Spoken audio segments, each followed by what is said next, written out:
प्रिय मित्रों नमस्कार। मैं ओपी शर्मा, ज्योतिषाचार्य, नई विद्या ज्योतिष परामर्श केंद्र में यूट्यूब चैनल के इस कार्यक्रम में, ज्योतिष ज्ञान के इस कार्यक्रम में आपका हार्दिक स्वागत करता हूं। जैसे कि ज्योतिष ज्ञान के हमारे इस कार्यक्रम में आज का हमारा विषय एक नया विषय है। महाग्रंथ ज्योतिष महाग्रंथ फलदीपिका के जो 12 योग है, जो मंत्रेश्वर महादेव महाराज जी ने लिखे हैं, उसका हम एक एक करके यहाँ विवेचन कर रहे हैं। इसके पूर्व हम तृतीय भाव से संबंधित शौर योग के बारे में बता चुके हैं। आज का हमारा जो योग है वो चतुर्थ भाव से संबंधित है। इस योग को जलधि योग या अंबुधि योग कहते हैं। यदि चतुर्थ स्थान में शुभ ग्रह हो या चतुर्थ स्थान को शुभ ग्रह देखते हो और चतुर्थेश अस्त न हो और अपनी स्वराशि या उच्च राशि में या उचित स्थान में कुंडली में हो तो जलधि योग बनता है। अंबुधि या जलधि समुद्र को कहते हैं। इस योग में उत्पन्न जातक को अपने भाग्य में गौ संपत्ति, गाय बैल आदि, धन धान्य आदि पर्याप्त मात्रा में प्राप्त होते। क्योंकि यह जो ग्रंथ है अत्यंत पुराने समय में लिखा गया है, तब व्यक्तियों के पास जो गाय बैल भैंस ये चौपाए होते हैं वह अच्छे धनवान होने के सिंबल होते थे, स्टेटस सिंबल हुआ करते थे। लेकिन आज हम उसको 4 व्हीलर के रूप में ले सकते हैं, वाहनों के रूप में ले सकते हैं। इसका मकान जो है जलधि योग में उत्पन्न जातक का जो मकान होगा बहुत सुंदर होता है, बंधुओं की बहुतायत होती है, अर्थात बंधुओं से सुख प्राप्त होता है। उत्तम स्त्री, रत्न, वस्त्र, भूषण आदि के साथ साथ आदरणीय उत्तम स्थान भी प्राप्त होता है। ऐसे मनुष्य का सुख स्थिर होता है, अर्थात दीर्घ काल तक वह सुखी रहता है। उसे हाथी घोड़े पालकी आदि का पूर्ण सुख प्राप्त होता है। अर्थात आजकल हाथी घोड़े पालकी नहीं होते, उसकी जगह पे वाहनों का सुख, मकानों का सुख आदि का सुख होता है। और ऐसे जो सुख होते थे पूर्व समय में, वह राजा के समान व्यक्ति माना जाता था। और जो आज वाहन प्रॉपर्टी के रूप में हम उसको ले सकते हैं, और ऐसे व्यक्तियों का राजा भी उनका सम्मान करते हैं। ऐसे मनुष्य देवताओं और ब्राह्मणों के भगत अर्थात धार्मिक कार्यों में प्रवृत्त होते रहते हैं।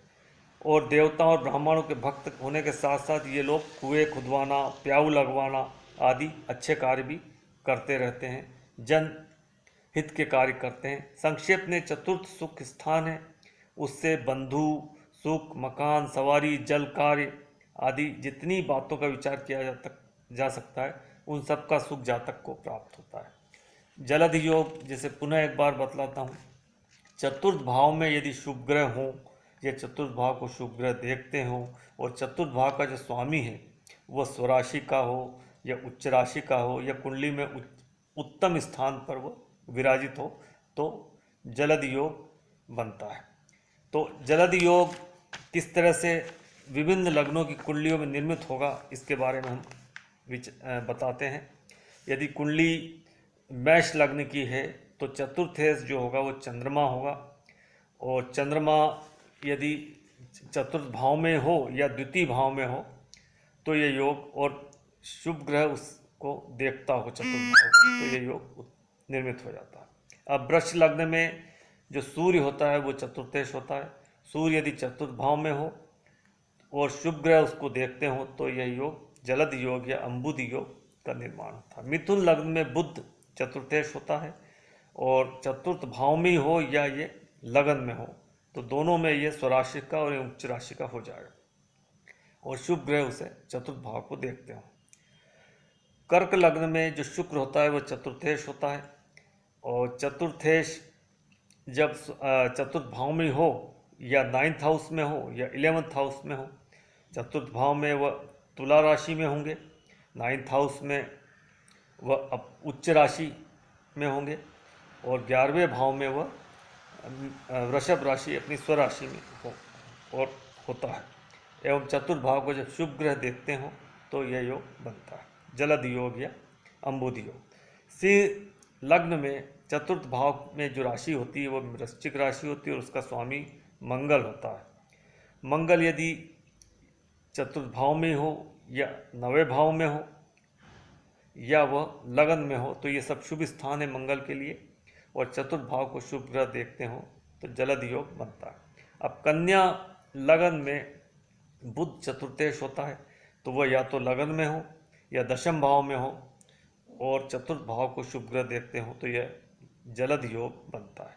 अब तुला लग्न में जो होता है शनि चतुर्थेश होता है तो चतुर्थ भाव में हो या लग्न में हो या ये पंचम भाव में हो तो यह चतुर्थेश के लिए उत्तम स्थान है, और चतुर्थ भाव को कोई शुभ ग्रह दृष्टि दे रहा हो तो जलद योग बनता है। वृश्चिक लगन में जो शनि है वह चतुर्थेश होता है तो यदि चतुर्थ भाव में ही शनि हो या तृतीय भाव में हो तो इसके लिए उचित स्थान है चतुर्थेश शनि के लिए, और चतुर्थ भाव को शनि कोई शुभ ग्रह देखता हो तो जलद योग बनता है। अब धनु राशि में जो गुरु है वो चतुर्थेश है, और गुरु यदि चतुर्थ भाव में ही हो या वह लगन में हो तो दोनों स्थान पर वह स्वराशि के होंगे और उचित स्थान रहेगा ये, और उसको शुभ ग्रह देखते हों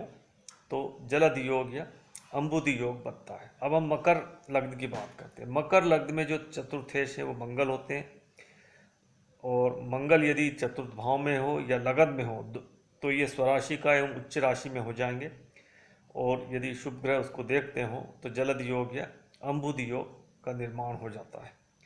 कुंभ लग्न में जो शुक्र है वो चतुर्थेश होता है, यदि शुक्र चतुर्थ भाव में हो या पंचम भाव में हो तो यह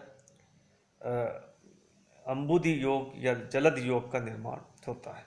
अब अंतिम लग्न मीन लग्न की बात करते हैं। मीन लग्न में चतुर्थेश बुध होते हैं, यदि वे चतुर्थ भाव में हो या सप्तम भाव में हो तो, और शुभ ग्रह उसको देखते हो तो यह योग जलद योग का निर्माण होता है। तो इस प्रकार से मंत्रेश्वर महाराज द्वारा रचित महाग्रंथ फलदीपिका में उल्लेखित यह योग जलधि या अम्बुदी योग के बारे में बताया गया। आपने पूरा वीडियो देखा, इसके लिए मैं धन्यवाद देता हूँ। नमस्कार।